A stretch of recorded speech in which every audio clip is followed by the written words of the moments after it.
So the list of what you need to homeschool is really short, but here is the list of things that I really wouldn't want to homeschool without. If you're new here, I'm Rian, a Christ-following wife and a homeschool mom to 3 boys. Here we talk all things homeschool, and we will learn together how to use our roles as wife, mom, teacher, and homemaker in order to glorify God. So it's really funny, the longer I homeschool, the fewer things I actually want in my homeschool. And so I am, just like everyone else, tempted by the new and flashy thing, but really I'm not tempted that much.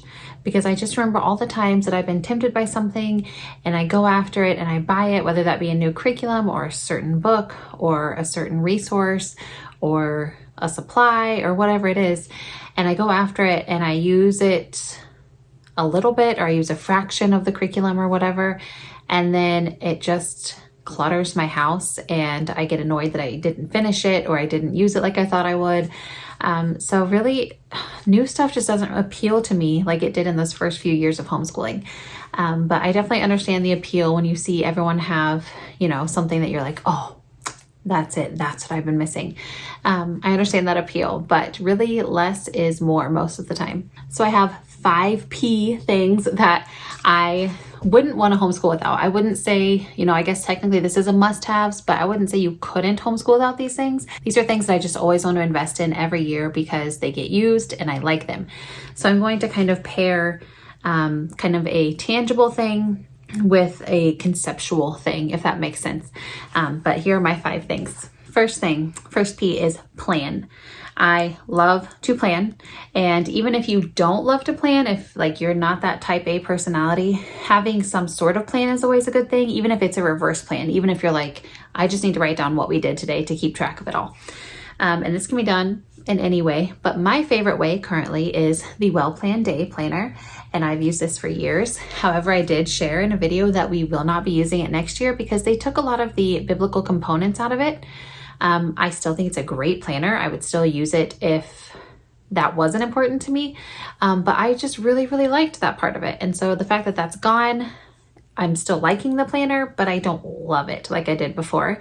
But if that's not something that would bother you to have those things missing, then I highly recommend this planner. But I recommend a planner so that you can, one, like I said, record what has been done. One, in case you need to for your state's laws, but also to be able to look back on it at the end of the year and think, okay, here's what we did. Or at the end of the week, even did we even do any school this week? And you're like, oh yeah, look what all we got to.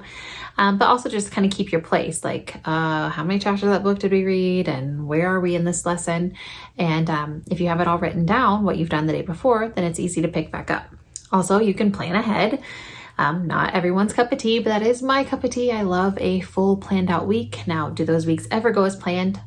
No, never. Also, it's a really good place to put down your goals. Just, by the end of next month, I want to be at this lesson in math, or I would like to see this happening with this child, or this happening with me, even as a teacher. It's just a good place to write down those goals where you see them frequently. Number 2 is a place. Now, this sounds kind of silly, but you need a place for all your stuff, right? Even if you don't have an actual homeschool room, you've got to put all the stuff somewhere. And so the 2 things that I love is my baker's rack. So this is actually just a Walmart kitchen baker's rack. And I bought this back and we were in our old house and we did not have a homeschool room. We lived in a smaller home and we homeschooled in our kitchen. And so I needed a place just to store all the books. We got a bunch of those bookends and put a lot of our curriculum in there. We got these boxes, put a lot of stuff in there. And it was a lifesaver. It's a way to keep everything in one spot, but to keep it nice and tidy too. And the other thing I love, which I feel like is kind of a homeschool mom, staple piece, not everyone has one, but I know a lot of people do, is my rainbow cart. Now, I did not want the rainbow one. I wanted the one with white because it just wasn't my thing. But I got this one at Aldi for super, super cheap. I don't remember exactly how much it was, but I remember price comparing it to the ones that I was seeing online and at Hobby Lobby and stuff. And I was like, whoa, this is half the price almost. And so I went ahead and got this one, but we use it for all of our art supplies, for all of our extra pencils and extra pens and erasers and glue and all the stuff that we're going to need eventually, plus all of our craft and art stuff. And not just to hold the stuff, you need a place to do your school. And so, like I said, that doesn't have to be a homeschool room. We do about 75% of our school in our homeschool room. The other 25% is in our living room, at the kitchen table, at our island in the kitchen, outside even. And so even if you're an all over the house schooler or an outside schooler or whatever, it is nice to have a place where you can go do the serious subjects, which sounds kind of weird, but I kind of like Sunlight's method of there's couch subjects and there's table subjects, right? I know that's not just Sunlight, but I like a place where, okay, we're doing, Sunlight wherever and science wherever, but okay, I need to sit and do math with you. Where's that place that you're going to go when you need a kid to sit and focus on you? Just kind of have that place where they know this is the business place and this is where I'm going to sit down and have expectations of not wiggling and not getting up. And this is serious work time. And for us, we have kind of two of those places. If we are downstairs in our homeschool room, I have these two desks that I've gotten one at a garage sale and one at the thrift store for one of them was $5 and one of them was $10. And I love them. I love the kind of retro look. But we also, if we're going to be upstairs, the kitchen table is for sure. Kitchen table or island actually is for sure where they know this is business. We're not laying around. We're not messing around. This is one-on-one. Let's get some stuff done. My third P is actually a 2-for-1, pencil and paper. Now you're thinking, duh, if we pretty much, we do have a lot of computerized stuff, but you pretty much have to have a pencil and paper at some point to homeschool. And yes, you're right. But this is one thing that I will invest in. I am a huge Ticonderoga pencil lover, as a lot of homeschool moms are. And some people may say, isn't a pencil just a pencil? Yes, but no. No, it's not. My kids' writing is so much better when they use one of these, a freshly sharpened one especially. The erasers are great and they are not brittle. They don't break easily. The lead doesn't, come out easily. You know how you're writing and the lead gets all wiggly. It doesn't happen in Ticonderoga, at least not from my experience. Personally, I am a mechanical pencil user and I just love the good old classic Bic pencils.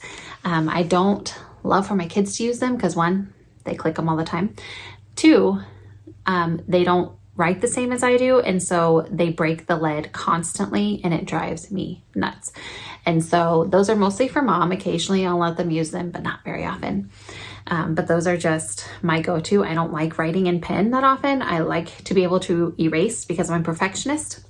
I'm also a huge college ruled notebook fan. I do not like writing on wide ruled paper. Why? I don't know, but I just don't.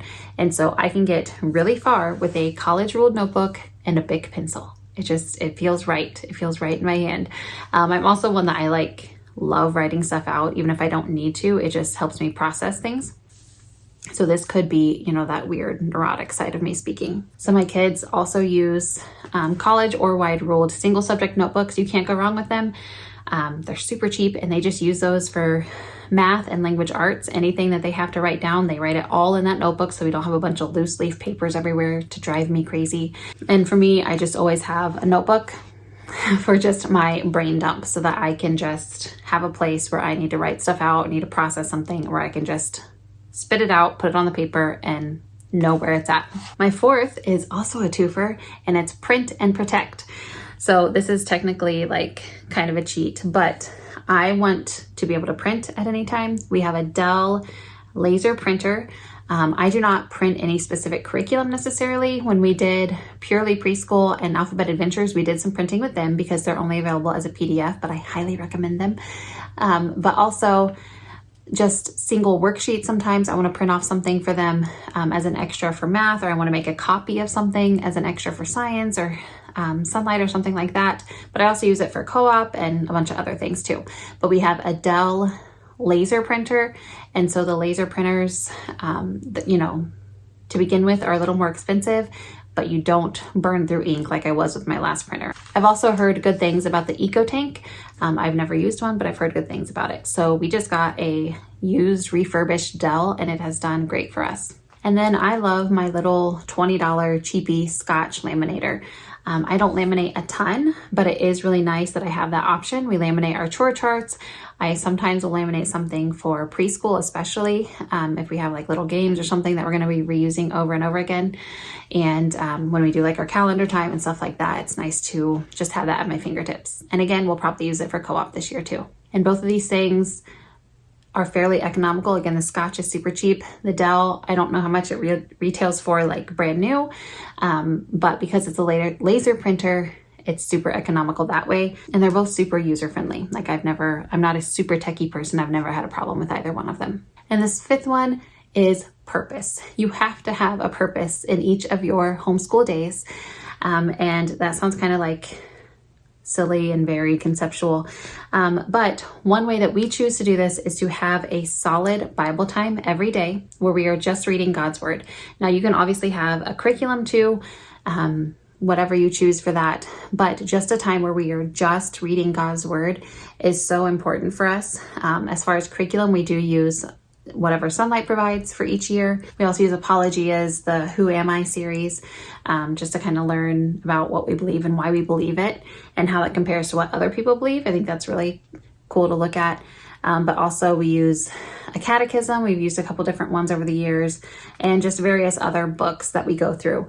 But we just make sure we have that set Bible time every day so that we have a purpose for our day, right? Because I've learned that you can have intentions for the year. You can say, I want my kids to grow in the knowledge and the love of Christ, or I want my kids to do this, or I want my kids to do that. But year-long intentions really start with daily intentions. If you're not doing something intentionally every day to work toward that year-end goal, you're never going to get there. And so, not to say that there's not grace on the days when it doesn't happen, but if you daily look toward that goal and do something smaller that day, you'll eventually get to your goal. If not, you'll get at least really close to it. So my one piece of advice when it comes to buying anything for your homeschool, whether it be a supply or a curriculum, is don't overwhelm yourself or your home, but really invest in what is important to you. So let me know, what is your one homeschool must-have? I thank you so much for watching. I'll talk to you next time. Bye. Personally, I'm a mechanical, that'll so hurt. Personally, I am a mechanical person. So my one piece of advice, that is not a word. Personally, I am a please don't wake up, baby. Please don't wake up, baby. Please don't wake up, baby.